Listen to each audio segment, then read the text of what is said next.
rasa kanggo awakmu. Semoga dirimu juga begitu.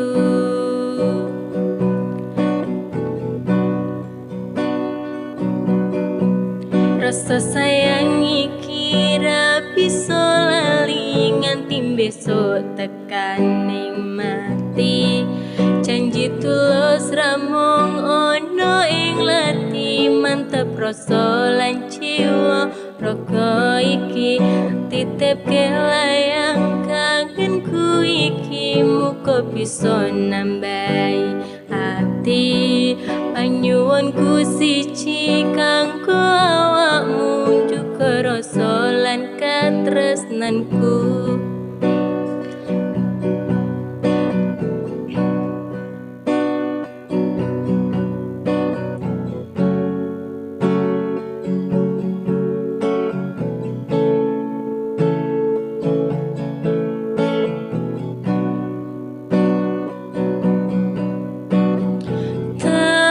Tulis layang kangen iki tinggo kowe, saya ngempet gede rasa katresnanku.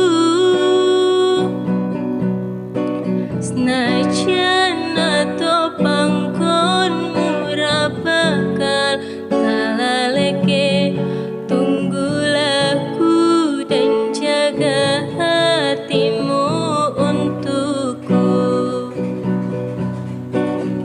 Tungakno aku karo restumu, sabar ngenteni tekan baliku. Tak jaga rasa kanggo awakmu. Semoga dirimu juga begitu.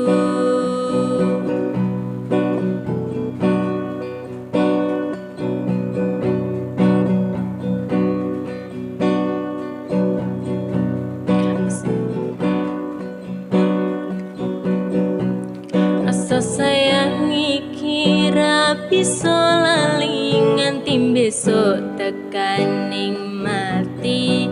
Janji tulus ramung ono ing lati, mantep rasa lan jiwa raga iki tak titipke layang kangenku iki.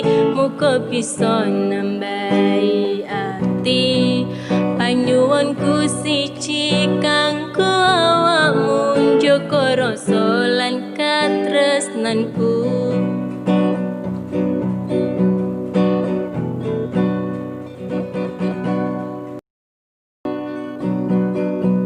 Rasa sayang iki ra bisa lali nganti besok tekan ning mati.